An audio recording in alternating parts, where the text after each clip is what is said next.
വടക്കാഞ്ചേരിയിൽ കള്ളവോട്ട് ആരോപണവുമായി വോട്ടർ രംഗത്ത്. വടക്കാഞ്ചേരി ഗേൾസ് ഹൈസ്കൂളിലെ 49-ാം നമ്പർ ബൂത്തിലാണ് സംഭവം. വോട്ട് രേഖപ്പെടുത്താനായി ബൂത്തിലെത്തിയ കുമ്പളങ്ങാട് സ്വദേശി സജീവന്റെ വോട്ട് മറ്റാരോ ചെയ്തതായാണ് പരാതി ഉയർന്നിരിക്കുന്നത്. സജീവന്റെ പേരിൽ നേരത്തെ പോസ്റ്റൽ വോട്ട് രേഖപ്പെടുത്തിയിട്ടുണ്ടെന്നാണ് പോളിംഗ് ഉദ്യോഗസ്ഥർ നൽകിയ വിശദീകരണം. എന്നാൽ താൻ പോസ്റ്റൽ വോട്ടിനായി യാതൊരുവിധ അപേക്ഷയും നൽകിയിട്ടില്ലെന്ന് സജീവൻ വ്യക്തമാക്കി. തന്റെ സമ്മതമില്ലാതെ മറ്റാരോ വോട്ട് രേഖപ്പെടുത്തിയതിനെതിരെ അധികൃതർക്ക് പരാതി നൽകാനാണ് സജീവന്റെ തീരുമാനം. സംഭവത്തെ തുടർന്ന് ബൂത്തിൽ നേരിയ തോതിൽ പ്രതിഷേധവും ഉടലെടുത്തു.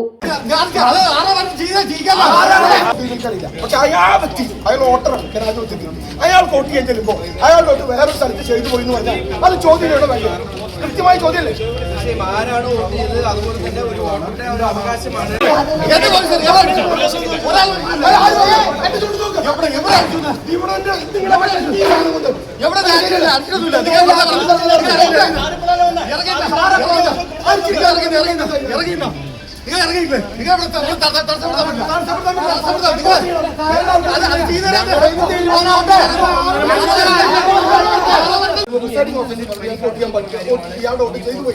എങ്ങനെ ചെയ്തു പോയി? അവിടെ പോസ്റ്റൽ ബാലറ്റ് ആയിട്ട് ചെയ്തു പോയി. ഇയാൾ ഉദ്യോഗസ്ഥരല്ല, ഇയാൾ വയ്യാത്ത ആളല്ല, ഇയാൾ സുഖമായി നിൽക്കുന്നു. സജീവൻ ഇവിടെ ഉണ്ടല്ലോ. സജീവനെ വോട്ട് ചെയ്യാൻ സംബന്ധിച്ചില്ല. ഞങ്ങൾ ആറുമായി ബന്ധപ്പെട്ടു. ആറിനെ വിളിച്ചാൽ കിട്ടാൻ വലിയ പാടാണ്. കോട്ടെ AROയുമായി ബന്ധപ്പെട്ടു, കളക്ടറുമായി ബന്ധപ്പെട്ടു.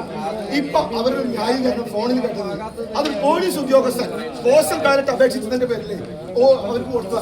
പോലീസ് ഉദ്യോഗസ്ഥർ അല്ലെങ്കിൽ പോലീസ് ഉദ്യോഗസ്ഥന്റെ പോസ്റ്റൽ ബാലറ്റ് ആണെങ്കിൽ അവർ പറയുന്നത് അങ്ങനെയാണെങ്കിൽ സജീവൻ സാക്രിഫൈസ്